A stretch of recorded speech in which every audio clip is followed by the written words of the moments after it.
been really great.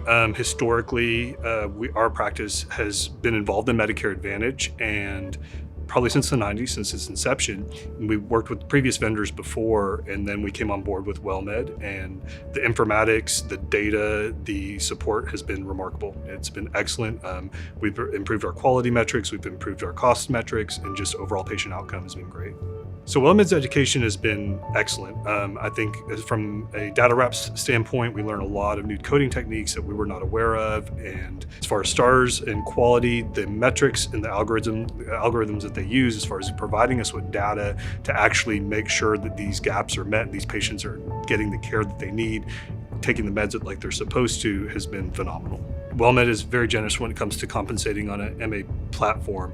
And that allows us to employ resources on our own. Like we have a 6-to-1 ancillary staff to provide a ratio.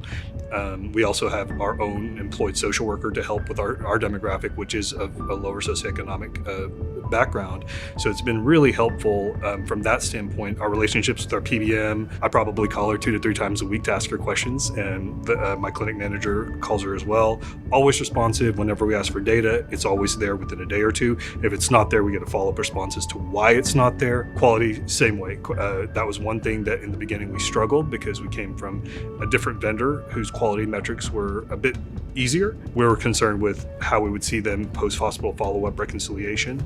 But I'm pleased to say the first year we didn't do so well. We were around like a 4-star, but last year I think we're all well above 5 stars, 5.2, 5.3 stars.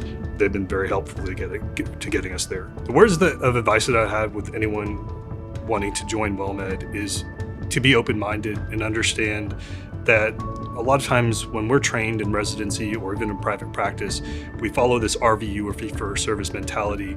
In a managed care plan, my mantra is, it's not how often you see the patient, it's how well you see the patient. That's the WellMed model. So you have to kind of abandon the RVU mentality and adopt the idea of what managed care is about, which is ultimately better patient outcomes for decreased costs, which actually will prove to be sustainable and allow us all to enjoy Medicare, hopefully when we get older. So.